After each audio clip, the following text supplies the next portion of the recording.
이제는 아침 저녁으로 제법 선선한 바람이 이렇게 붑니다. 이제 정말 가을이 온 것 같습니다. 여름에 우리는 또 흘린 땀이 많죠. 그만큼 또 이번 가을에는요, 하나님께서 그 흘린 땀만큼 열매를 주시길 간절히 기도합니다. 신앙에서 뿐만 아니라요, 또 모든 부분에 있어서 하나님 주시는 열매로 풍성이 가득하길 간절히 바랍니다. 우리는 계속적으로 창세기의 인물들을 보고 있습니다. 우리가 요셉도 보았고요, 야곱도 보았습니다. 지난주에 누굴 보았죠? 에서를 보았죠. 오늘은 아브라함과 사라에 대해서 보기를 원합니다. 17장 1절을 먼저 볼까요? 아브라함이 99세 때에 여호와께서 아브라함에게 나타나서 그에게 이르시되 나는 전능한 하나님이라 너는 내 앞에서 행하여 완전하라 라고 말씀하고 있습니다. 1절 앞부분은 아브라함이 몇 살 때라고 얘기하고 있죠? 99세 때 하신 말씀이 17장 1절의 말씀이라는 것입니다. 아브라함이 갈대라 우르를 떠났던 때는 언제입니까? 75세입니다. 그리고 하갈을 둘째 부인으로 맞이한 때는요, 10년이 지난 후에 85세였어요. 참다가 10년이 지나고 나서 하갈을 아내로 삼습니다. 그리고 나서 이제 16장에 보면, 오늘 본문의 앞장에 보면 누구를 낳게 됩니까? 하갈로부터 이스마엘을 낳게 되는 때가 86세예요. 85세 때 결혼해서 86세 때 아이 이스마엘을 낳게 됩니다. 자, 그러면 오늘 17장이 몇 세라고 했죠? 아브라함이 99세. 16장과 17장 사이에 갭이 차이가 지금 몇 년 나고 있어요? 99세 빼기 86 하면 얼마입니까? 너희들 모르니? 13세잖아요. 13년 동안 이렇게 하나님께서는 어찌 보면 13년 동안 아무 이야기를 안 하셨다는 거예요. 그죠? 86세 때 이스마엘을 낳고 또 지금 오늘 아브라함에게 나타나신 때가 99세예요. 14년 동안 99세가 될 때까지 13년 기간 동안 하나님께서는 아브라함에게 말씀하시 아무것도 하지 않았던 때라고 할 수가 있습니다. 왜 그랬을까요, 여러분? 혹시 이 부분이 묵상되시는 분들 있으세요? 13년 동안 왜 말씀하지 않으셨을까요?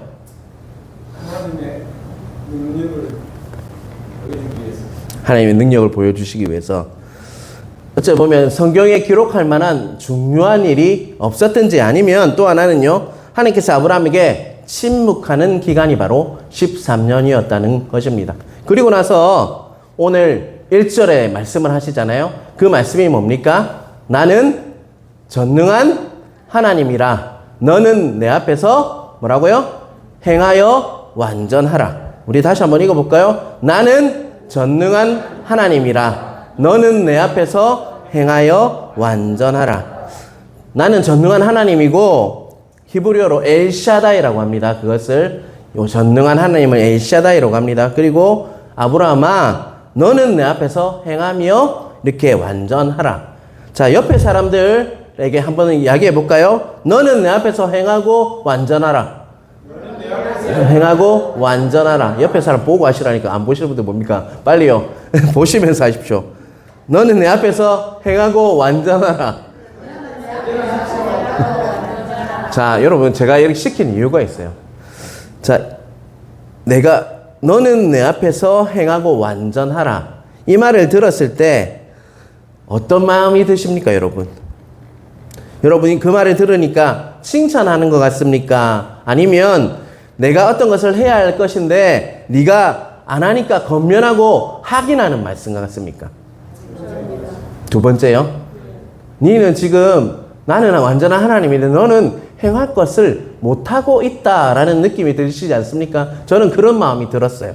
오늘 말씀 보니까 칭찬이라고 보기보다는 이렇게 칭찬하고 축복한다는 말보다는 네가 해야 할 것이 있는데 네가 이것을 완전하게 해야 한다라는 뉘앙스로 이렇게 보인다는 것입니다. 아브라함의 현재 영적 상태가요, 그리고 앞으로 어떻게 해야 할지에 대해서 이렇게 하나님께서는 건면하고 확인하는 말씀이 너는 내 앞에서 행하여 완전하라. 너 완전히 행해야 한다. 라고 말씀하고 있다는 것입니다. 하나님께서 13년 동안 침묵하셨던 그 기간에 아브라함은요, 누구한테 태어났다고 했죠? 이스마엘이 태어났다고 했어요.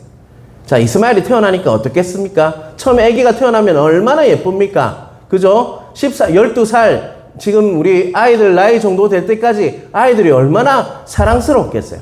그래서 그는 하나님과의 맺은 언약을 보기보다는 누구에 집중했을까요? 자신의 마음을 다 이스마엘에게 다 뺏겼습니다. 그는 하갈이 난 이스마엘의 재롱의 마음이 다 뺏겼다는 것입니다. 그는 이스마엘 때문에 하나님과의 언약은 생각조차 하지 않고 있기 때문에 오늘 1절의 말씀에서 나는 전능한 하나님이라 너는 내 앞에서 행하여 완전하라. 건면하면서 확인하면서 네가 정말 하나님의 내가 맺은 언약이 있는데 너는 왜 그것에 집중하지 않고 왜 이스마엘에만 집중하고 있니? 라는 이런 말씀을 하고 있다는 것입니다. 차츰 세월과 상황에요. 그는 매몰되었고 약속을 지키지 않는 것 같아서 하나님께서 약속을 하셨음에도 지키지 않는 것 같다니까 13년 동안 이스마엘에만 집중하는 경향이 있었기 때문에 하나님께서는 13년 만에 너는 내 앞에서 행하여 완전하라라고 말씀하신 것이라는 것을 잊지 마시길 바랍니다. 여러분, 제가 이 말씀을 묵상하면서 이런 생각이 들었어요. 이스마엘이 그에게는 누구를 대체하는 겁니까? 하나님께서 약속하신 약속을 대체하는 자라고 생각했을 거예요. 그죠? 그러다 보니까 이 하나님의 약속이 있지만 이 아이로 충분해. 이 아이를 내가 잘 키우면 이 아이가 이렇게 나의 그 언약을 대체할 수 있어 라는 마음이 있다는 것입니다. 근데 그게 맞을까요? 맞지 않습니다, 여러분. 우리 인생에서도 마찬가지입니다. 하나님께서 약속하신 것이 분명히 여러분 각자에게 있고 저에도 있습니다. 그런데 생활하다 보면 그 약속이 자꾸 기도하는데도 자꾸 밀리고 연기되고 하다 보면요, 우리는요 대체할 무언가를 찾게 돼요. 그리고 그 찾은 그 무언가에 집중해서 매몰되어서 그것이 마치 하나님과의 약속인 양 그것을 정말 나의 우상 삼아서 살 때가 있다는 것입니다. 여러분, 과연 여러분도 그런 것이 없는지 한번 오늘 말씀을 들으면서 체크해 보시길 바랍니다. 하나님께서 분명히 약속하신 것이 있어요.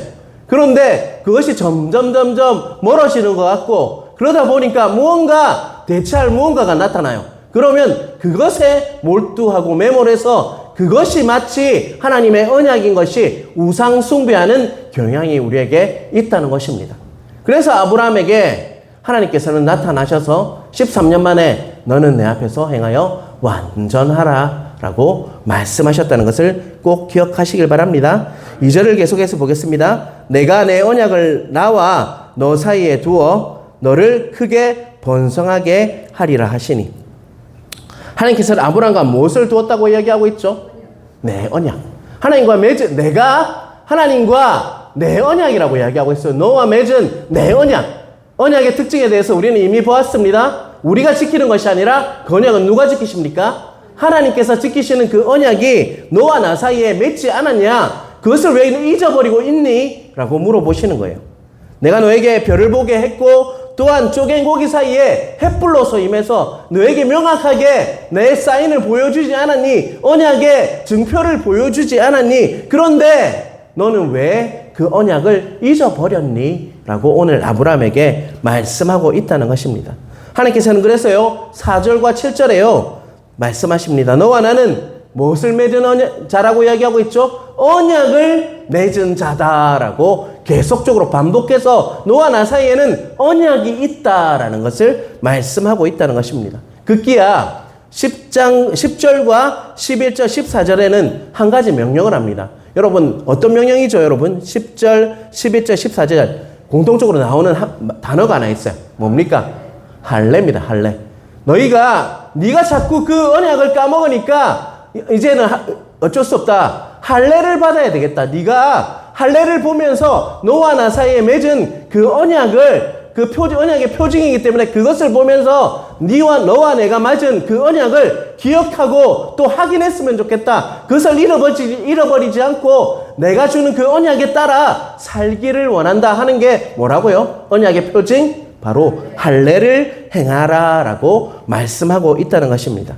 그 언약을 토대로 축복을 주실 것이다. 그 언약을 잘 지키면 너에게 축복도 더해 줄 거다 라고 말씀하고 있다는 것입니다. 자, 우리 4절 5절을 한번 같이 읽어볼까요? 보라, 내 언약이 너와 함께 있으니 너는 여러 민족의 아버지가 될지라. 이제 후로는 내 이름을 아브라함이라 하지 아니하고 아브라함이라 하니니 이는 내가 너를 여러 민족의 아버지가 되게 함이라. 4절에 보면요, 언약이 너와 함께 있으니 너는 어떻게 된다고 이야기하고 있죠? 여러 민족의 아버지가 된다라고 말씀하고 있습니다.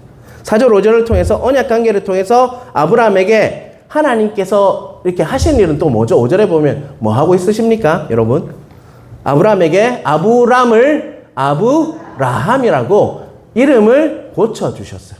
새롭게 해주셨습니다. 계명이라고 하죠. 여러분, 15절 16절에 보면요, 하나님이 또 아브라함에게 이르시되 내 아내 사레는 이름을 사레라 하지 않고 사라라 하여 내가 그에게 복을 주어 그가 내게 아들을 낳게 주며 내가 그에게 복을 주며 그를 여러 민족의 어머니가 되게 하리니 민족의 여러 왕이 그에게서 나리라. 아브라함의 이름을 아브람에서 아브라함으로 만들어 주셨잖아요. 또 누구의 이름도 바꿔 주셨죠? 사레를 뭐라고요? 사라로 고쳐주신 일이 바로 언약 관계에 있어서 그들에게 하신 하나님의 일이라는 것입니다. 언약 관계를 통해서 하나님께서는 무엇을 바꿔주셨죠? 이름을 바꾸어 주셨다는 것입니다. 자, 여러분들도 다 이름의 뜻이 있죠? 있으십니까? 장로님, 이름의 뜻이 있으시죠? 있습니다. 현자, 국자 쓰시지 않습니까? 제 이름이 호적이고요. 예. 원 이름이 한국인의 빛날 나라국입니다. 아, 그렇죠. 저는 우진이에요, 우진. 버두자에 나갈 진자.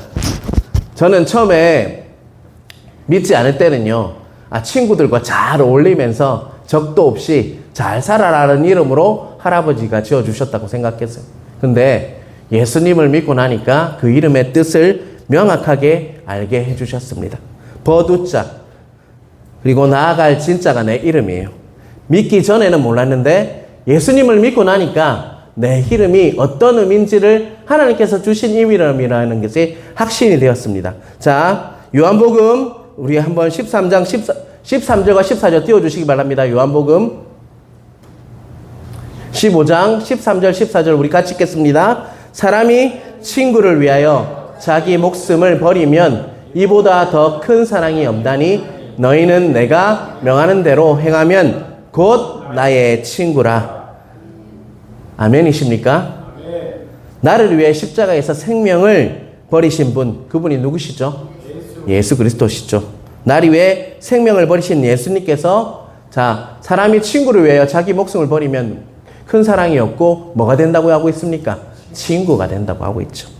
나를 위해 생명을 버리신 예수님께서 나의 대신 십자가에 돌아가심으로 나와 친구가 되어주셨다는 것을 깨닫게 해주셨습니다. 나와 동행하면서 지금도 그래서 나에게 가장 좋은 친구이자 나의 가장 동역자로서 그분께서 나에게 말씀하시고 그분의 사랑을 매일매일 느끼며 살아갈 수 있는 자로 우진이라는 이름으로 나를 불러주셨구나. 예수님 믿고 나서 갑자기 기도하는데 내 이름의 뜻이 이런 뜻이었구나 라는 것을 깨닫게 해주셨다는 것입니다. 제가 왜 나 자신의 이야기를 한다면요, 이름을 바꾸어 준다는 의미에 대해서 여러분 깨달으시길 바랍니다. 이름을 바꾼다는 것은요, 그 대상의 본질이 바뀌는 걸 말합니다. 여러분, 아브라함이 된 것은요, 그 아브라함의 본성이 그리고 신분이 완전히 바뀌었음을 말하는 것이고 다른 삶을 시작하게 되었다는 것을 말씀해 주는 것이라고 할 수가 있습니다. 세자 아브라함은요, 고귀한 아버지란 뜻이에요. 고귀한 아버지. 제법 괜찮은 이름이지 않습니까? 그런데 하나님께서는 그 괜찮은 이름을 뭐로 바꿔주셨죠? 아브라함으로 바꿔주셨어요. 아브라함은 앞에서 보았는데 어떤 뜻이냐면 바로 모든 나라의 뭐라고요? 아버지입니다. 자, 고귀한 아버지가 있어요. 그 사람은 다른 사람과 관계 있으면 우리 옆집에 고귀한 아버지가 살고 있어요. 정말 인품이 좋으신 아버지가 살고 있어요. 나와 무슨 관계가 있습니까, 여러분? 나에게 득되는 게 있습니까? 없습니다. 그거는 아주 개인적인 이름이기도 해요. 그 가정의 이름이에요. 그런데 아브라함은요, 뭡니까? 열국의 아버지, 모든 나라의 아버지가 된다는 거예요. 이제는 선한 영향력을 가정에만 끼치는 자가 아니라 개인적으로만 끼치는 것이 아니라 누구에게 끼친단 말이죠? 모든 나라의 이웃 사람들에게 그리고 믿지 않는 사람에게도 영향력을 끼칠 수 있는 자가 바로 아브라함이에요, 여러분. 우리도 동일합니다. 예수님 믿기 전에는요, 그냥 나 자신, 내가 왕이었어요. 그리고 또 우리 가정에서 잘하는 걸로 좋겠어요. 하지만 예수님 믿고 나서는 어떻습니까? 이웃을 섬기고 믿지 않는 사람을 섬기고 전도함으로써 믿지 않는 자들도 온전히 예수를 믿고 모든 족속이 예수를 믿게끔 하는 그런 새로운 존재로 우리가 어떻게 된 겁니까? 다 바뀌게 나의 본질과 신분이 완전히 어떻게 됐다는 것입니까? 완전히 바뀌었다라고 오늘 본문은 우리에게 정말 비유적으로 말씀하고 있다는 거 잊지 마시길 바랍니다. 하나님께서는 언약관계를 토대로요, 아브라함의 본질과 신분과 근본적인 변화를 이제는 있게 할 것이다. 네 삶이 온전히 나에게 있고 너는 정말 열국의 아버지, 모든 나라의 아버지로 모든 사람을 섬기는 자로 서게 될 것이다 라고 약속하고 있는 것이 그 언약관계로 나온 바로 이름을 바꿔주는 일이라는 것을 잊지 마시길 바랍니다. 흥미로운 것은요, 사례라는 이름입니다. 살에 끼는 거 이런 거 아닙니다. 목에 살이 걸렸다 이 말 아니에요. 이 사례는요, 공주라는 뜻이에요. 자, 공주하면 여러분 어떤 생각이 드십니까? 예, 저렇게 이야기를 해줘야 돼요. 공주병 생각나죠? 그리고 또 공주는 어떻습니까? 도도하죠. 도도하고 무엇을 들고 다닐 것 같습니까? 큰 거울을 들고 다니면서 자신의 얼굴을 보면서 옷은 어떤 옷을 입을까요? 뽕이 있고 좋은 드레스를 입고 우아하게 걸어다니는 게 공주하지 않습니까? 그런데 사라는 뭐예요? 여러분 뜻이 왕비라는 뜻이에요. 왕비. 열국의 어머니가 남편 따라서 열국의 어머니도 되겠지만 원래는요, 공주에서 뭐가 된 겁니까? 왕비가 된 거예요. 자, 공주와 왕비는 아주 다릅니다, 여러분. 왕비는요, 그 나라에 누구를 낳는 사람이에요? 대를 이을 왕자를 낳는 사람이에요. 그리고 또한 그 나라의 뭡니까? 어머니잖아, 어머니. 자, 명성황후가 이렇게 이야기했어요. 나는 조선에 뭐라고 이야기했죠? 국모다. 내가 나라의 어머니다. 나라의 어머니다. 라고 이야기할 것처럼 왕비는요, 그 나라의 어머니라는 것입니다. 그렇듯이 사례는요, 공주, 아주 개인적인 그런 이름에서 뭐가 됐다는 거예요? 온 나라를 섬기는 어머니 같은 역할을 하는 자가 누구라는 거예요? 사라가 되었다라고 말씀하고 있다는 것입니다. 여러분들도 이름이 우진이에서 만진으로 바뀌지는 않았지만요. 저 아브라함처럼 그렇지만 여러분요, 예수를 믿으면서 하나님께서는 우리의 근본적인 모든 신분과 본분과 그리고 본질과 그리고 근본적인 변화를 일으켜서 우리가 사명이 있는 자로 하나님께서 부르신 그곳에서 일하는 자로, 섬기는 자로, 예배하는 자로 불러주셨다는 것을 잊지 않으시는 여러분 되시길 바랍니다. 하나님께서 이름을 바꾸심으로 그들의 본질이 완전히 바뀌었다라고 말씀하고 계신다는 것입니다. 자, 아브라함의 언약의 대상은 아브라함에게 이런 말을 했죠. 너의 몸에서 나는 자라야지 내가 대를 잇는 자라, 이렇게 이야기했죠. 그 대상이 이제 누구라는 것을 명확하게 말씀하고 있는 것입니까? 바로 아브라함 네가 그리고 사라를 통해서 나는 자라야만 네가 그 언약의 백성으로서 그 대를 이을 수 있는 자다라는 것을 명확하게 해주고 있다는 것을 잊지 마시길 바랍니다.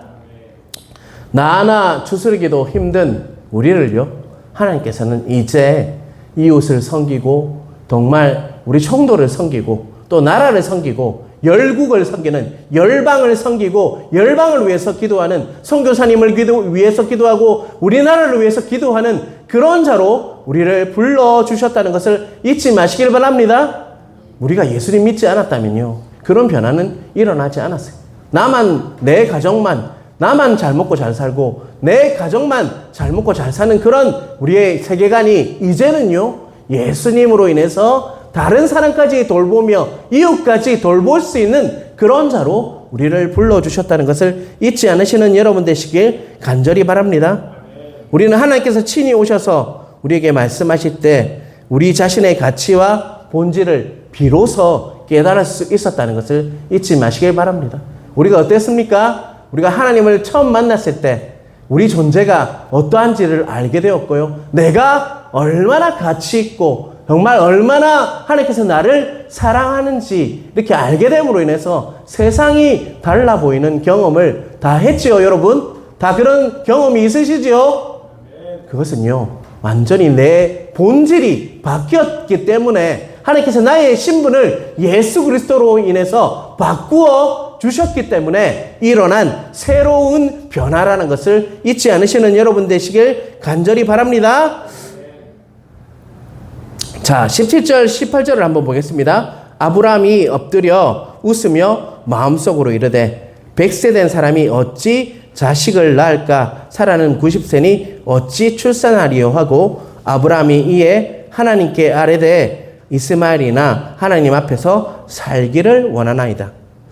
분명히 하나님께서는 아브라함에게 언약을 다시 한번 너로부터 날짜가 있어야지 대가 이어진다, 하나님의 언약이 성취된다라고 분명히 말씀했지만 내년에는 이스마엘이 태어날 거다, 이삭이 태어날 거다라고 약속하셨지만 어떻게 반응합니까? 17절 18절에는요 아브라함이 엎드려 웃었다라고 분명히 말씀하고 있죠. 엎드려 웃었고, 근데 그 엎드려 웃은 거는 어떤 웃음입니까, 여러분? 기뻐서 웃는 겁니까? 아니면 자조적인 웃음입니까? 어찌 보면 아이고 내가 어떻게, 이런 웃음이잖아요. 푹푹 이렇게 웃었을 거예요.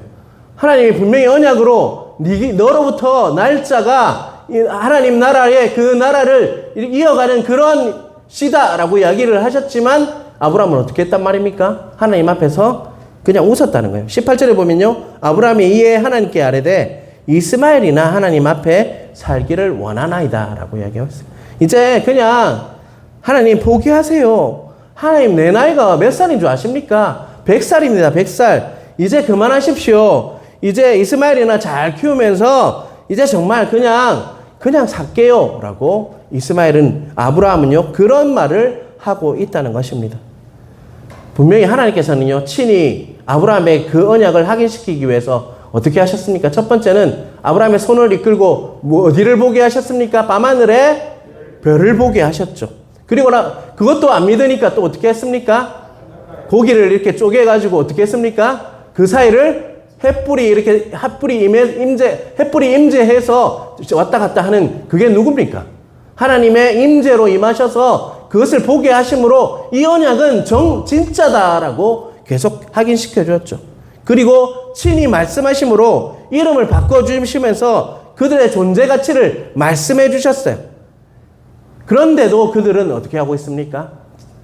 그것에 대해서 감사하고 하나님 그렇게 하십니까? 라고 하는 것이 아니라 자조 섞인 웃음으로 아이고 내가 나이가 몇 개입니까? 내가 100개입니다. 100개. 나이가 100살입니다. 그런 일은 없습니다. 그냥 내가 태어난 이스마엘이나 잘 키우면서 잘 살겠습니다. 하나님 이제 포기합시다 라고 말씀하셨다는 것입니다. 자, 그래서요 19절, 20절, 21절을 띄워주시기 바랍니다. 하나님이 이르시되 아니라 내 아내 사라가 내게 아들을 낳으리니 너는 그 이름을 이삭이라 하라. 내가 그의 내 언약을 세우리니 그의 오손에게 영원한 언약이 되리라. 이스마엘에 대하여는 내가 내 말을 들었나니 내가 그에게 복을 주어 그를 매우 크게 생육하고 번성하여 하게 할지라. 그가 12두령을 낳으리니 내가 그를 큰 나라가 되게 하려니와 내 언약은 내가 내년 이 시기에 사라가 내게 낳을 이삭과 세우리라. 자, 그 언약을 이을 자가 누구라고 얘기하고 있습니까? 이삭이다. 라고 딱 이렇게 명확하게 하나님께서 이름까지 가르쳐 주시면서 그 내년에 태어날 이삭이 그 언약을 이을 자다. 그런데 이스마엘은 그 자가 아니라는 거예요. 그런데 그 자도 버리는 것이 아니라 이스마엘과도 동일한 복을 줄 것이다. 라고 약속하고 있죠. 이스마엘 또한 또 번성하고 큰 나라를 이루는 주인공이 될 것이다. 너는 나와 세운 언약을 이제는 믿어라. 그 언약을 신뢰하라. 라고 하나님께서 친히 말씀하고 있다는 것입니다. 저는 19절에서 21절 말씀을 묵상하면서 하나님께서 하나님의 성품을 발견했어요. 하나님 너무나도 뭐 하시는 분 같습니까? 세심하고 계속 아브라함이 아니라고 버텨도 뭐합니까? 분내십니까? 아니면 참으십니까? 오래 참으시고 그를 막 때리거나 이렇게 하십니까? 아니죠. 인격적으로 대하시는 하나님이라는 것을 발견할 수가 있죠. 또 약속의 말씀을 하셨다면 반드시 뭐 하시는 분이십니까? 그 약속을 이루시는, 성취하시는 하나님이라는 것을 알 수가 있죠. 그리고 또 변하셨습니까? 하나님께서 13년 만에 나타났지만 변하신 하나님으로 나타났습니까?